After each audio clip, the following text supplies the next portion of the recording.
mati.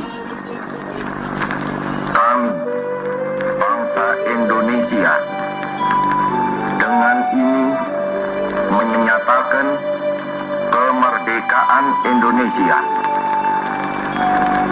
Hal-hal yang mengenai pemindahan kekuasaan dan lain-lain diselenggarakan dengan cara saksama dan dalam tempo yang sesingkat-singkatnya.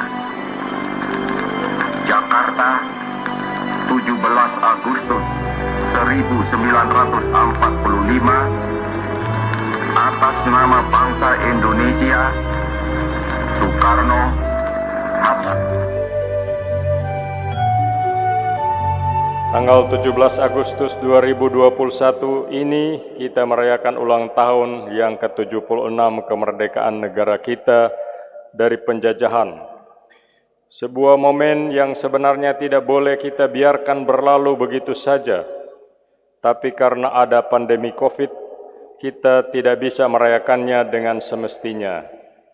Maka pada momen Ekaristi ini, meski secara live streaming, saya mengajak kita sekalian sekali lagi merenungkan bagaimana sebenarnya sikap Kristus sendiri mengenai negara dan bagaimana hubungan antara gereja dan negara.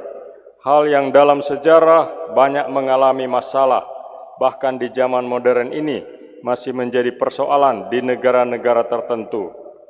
Syukurlah di negara kita tercinta ini, hal ini tidak menjadi persoalan, tidak ada konflik, dan saya harap di masa depan akan tetap demikian.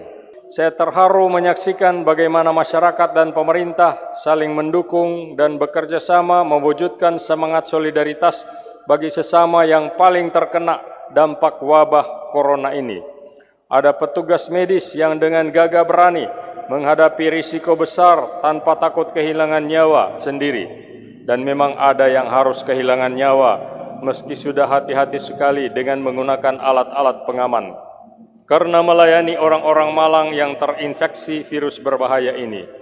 Ini bagi saya merupakan kesaksian atau martiria yang benar-benar Kristiani. Tidak lari dari tanggung jawab karena takut kehilangan nyawa, melainkan terus melayani yang ditimpa kemalangan dengan harapan agar boleh sembuh kembali. Kata Yesus dalam Injil Markus, karena siapa saja yang menyelamatkan nyawanya akan kehilangan nyawanya. Tetapi siapa saja yang kehilangan nyawanya karena aku dan karena Injil, ia akan menyelamatkannya. Kiranya semangat Kristus dari Kristus ini menjadi teladan untuk kita dan akan terus meresapi seluruh kehidupan, bukan hanya di masa pandemi ini, tapi juga dalam seluruh karya pelayanan dan pengabdian kita kepada sesama setiap hari. Amin.